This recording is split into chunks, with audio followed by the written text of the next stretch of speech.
Hello everyone, this is Sonia Jain from online education. Last video में हमने exercise 2.2 का question first के 3 पार्ट्स किए थे। अब इस वीडियो में हम आगे के पार्ट्स करेंगे। सो हमारे 4 पार्ट में है 4u² प्लस 8u। अभी तक आप देखो 3 टर्म्स आई थी हमारे पास, राइट। अब इसमें हमारे पास 2 टर्म्स हैं। ध्यान से देखना कैसे करेंगे। सबसे पहले अब इसके फैक्टर्स, तो अगर देखो मिडिल टर्म तो है ही नहीं जो हम स्प्लिट कर सके, ठीक है। तो अब कैसे करेंगे, इसमें देखो कुछ कॉमन दिख रहा है हमें, यस 4u कॉमन है, तो मैं 4u ले लूंगी कॉमन। और क्या बचा अंदर, 4 बाहर निकल गया, u बाहर निकल गया, तो सिर्फ u बचा एंड 4 2 8। ओके, बस अब कुछ करने को है ही नहीं, इससे और ज्यादा स्प्लिट हो ही नहीं सकते।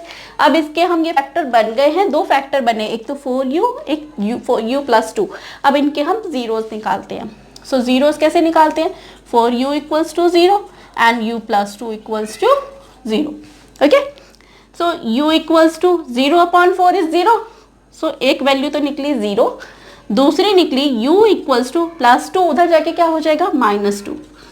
ओके, अब इनका रिलेशनशिप निकालते हैं। तो उसके लिए क्या करते हैं, sum of zeros and product of zeros. So sum of zeros is minus coefficient of u upon coefficient of u²। So coefficient of u क्या है हमारे पास, 8 है। सो माइनस की फॉर्मूले का और 8 upon coefficient of u²। Coefficient of u² क्या है हमारे पास, 4। अब जीरो, सम ऑफ जीरोस करते हैं, 0 प्लस दूसरी वैल्यू क्या है, दूसरी क्या है -2। ओके, सो 0 प्लस -2 क्या हो जाएगा, -2 प्लस करेंगे 0 में, तो उसके बाद 4 1 4, 4 2 8, यानी कि -2। दोनों वैल्यूज इक्वल आ गई। अब प्रोडक्ट ऑफ जीरोस निकालते हैं। तो प्रोडक्ट ऑफ जीरोस में इन दोनों वैल्यूज को multiply, 0 into -2 and constant term यहाँ हमारे पास है ही नहीं। कांस्टेंट टर्म हमारे पास होती है, मतलब इसमें दी नहीं है, तो हम 0 मानेंगे। एंड कोफिशिएंट ऑफ u² हमारे पास क्या है, 4 है। सो 0 upon 4 is 0। So this is 0 and 0 में इसको मल्टीप्लाई करेंगे तो वो भी 0। सो इजी था। नाउ नेक्स्ट 5th पार्ट की तरफ चलते हैं। अब देखो 5th पार्ट है t² - 15। अब इसमें मेरे पास ना तो मिडल टर्म स्प्लिट करने के लिए है, ना ही मुझे कुछ कॉमन दिख रहा है। ओके, अब इसे कैसे करेंगे, देखो आपको एक फॉर्मूला अगर याद हो तो a² - b² is equal to a - b a + b, right. तो इसको हम कुछ इसी तरीके से करने की कोशिश करते हैं। t² माइनस, अगर मैं 15 को √15 लिख दूं तो कोई प्रॉब्लम नहीं है। √15 जो होगा, √15 को अगर √15 से करूं तो 15 ही आंसर आएगा। तो मैं इसको √15 करके कर देती हूँ। ओके, सो t² - √15 का स्क्वायर। अब ये क्या बन गया, a² - b²। और a² - b² क्या होता है हमारे पास, a - b a + b। Okay, so a की वैल्यू क्या है, t, तो t - √15 और a + b। a क्या है हमारे पास, t + √15। सो ये 2 फैक्टर्स हमारे पास बन गए। अब इनकी क्या निकालनी है, जीरोज। सो जीरोज कैसे निकालते हैं, t - √15 equals to 0 and t + √15 equals to 0। Now t equals to क्या हो जाएगा, √15 एंड t इक्वल्स टू, ये इधर पॉजिटिव है उधर जाके नेगेटिव। ओके, अब हम क्या करेंगे, इनका रिलेशनशिप निकालेंगे। तो सम ऑफ जीरोस, अब इन दोनों जीरोस का देखो सम, √15 प्लस तो हमें सम करना है, और दूसरा क्या है -√15। अब इसमें वैल्यू पुट करते हैं। कोफिशिएंट ऑफ t तो हमारे पास है ही नहीं, तो कोफिशिएंट ऑफ t क्या हुआ, 0 अपॉन कोफिशिएंट ऑफ t² का कोफिशिएंट 1, सो 1। अब प्लस माइनस ये करोगे तो कुछ भी आंसर नहीं आएगा, 0 आएगा। सो ये भी equals to 0। Okay, product of zeros √15 into दूसरा क्या है -√15 इक्वल्स टू कांस्टेंट टर्म -15 है हमारे पास, और कोफिशिएंट ऑफ t² 1 है।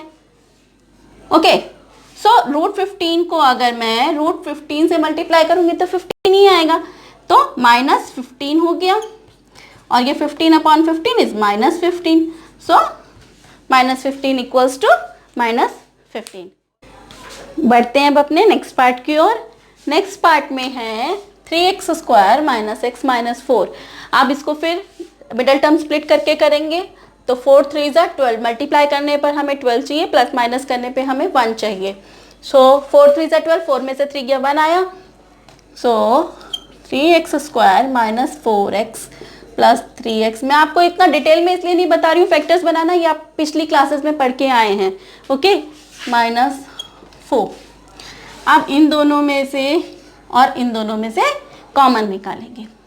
इसमें कुछ भी कॉमन नहीं है, सिर्फ x कॉमन है, ओके, सो मैं x कॉमन निकाल लूंगी। 3x बचा, एक x बाहर निकल गया, माइनस 4 प्लस 1, कुछ भी कॉमन नहीं है इसलिए प्लस 1, सो 3x माइनस 4। अब ये दोनों मेरे सेम आ गए, 3x माइनस 4 x प्लस 1। अब हमें क्या निकालने हैं, जीरोस निकालने हैं। सो उसको कैसे निकालते हैं, 3x minus 4 equals to 0 and x plus 1 equals to 0। So 3x क्या हो जाएगा, माइनस 4 उधर जाके प्लस 4 हो जाएगा, so x equals to 4 upon 3। 3 multiple में है, इधर जाके डिवीजन में। इसी तरीके से ये प्लस का है, उधर जाके माइनस 1 बन जाएगा, ओके। अब हमने जीरोस निकाल लिए हैं, अब इनके रिलेशनशिप निकालेंगे। Again sum of zeros equals to coefficient minus coefficient of x upon coefficient of x square and product of zeros निकालेंगे। सो सम ऑफ जीरोस हमारी जो वैल्यूज निकली हैं 4 अपॉन 3 प्लस